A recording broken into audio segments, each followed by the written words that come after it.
அனைவருக்கும் வணக்கங்க. இன்றைக்கி நம்ம ஊரில் முக்கியமான விசேஷங்க ஆடிப்பெருக்கு. ஆடிப்பெருக்குனாலே நம்ம முதல்ல ஞாபகத்து வருது முளைப்பாரி தாங்க. நிறைய பேருக்கு டவுட் இருக்குது, எதுக்கு இந்த ஆடிப்பெருக்கு அன்றைக்கி முளைப்பாரி போடுறோம், இதுக்கும் விவசாயத்துக்கு என்ன சம்மந்தம் அப்படின்னு அதை பற்றி நான் சொல்ல போகிறேன். முளைப்பாரி என்றால் என்ன? 9 வகை தானியத்தை வச்சு நம்ம பண்ணுறதாங்க.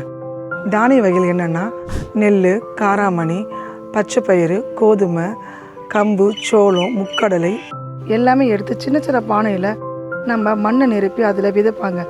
அதுக்கு தினமும் ஆசையாக நம்ம தண்ணி தெளித்து பயிரை பச்சை பச்சைன்னு நல்லா முளைப்ப வைப்பாங்க. சரி, இது ஏன் நம்ம ஆடிப்பெருக்குக்கு பண்ணுறோம்?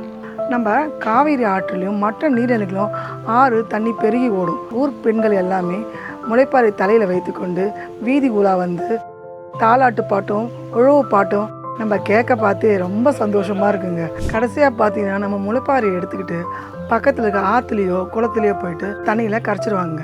விவசாயத்திற்கும் முளைப்பாருக்கும் என்ன தொடர்பு பார்த்தீங்கன்னா, விதைகள் எப்படி செழிப்பாக முளைச்சி பசுமையாக வளர்கிறதோ அந்த மாதிரி தாங்க நம்ம ஊர் மக்களும் பயிர்களும் செழிப்பாக வளரணும் நம்ம பூமி தாயை வேண்டிக்கிறோம்.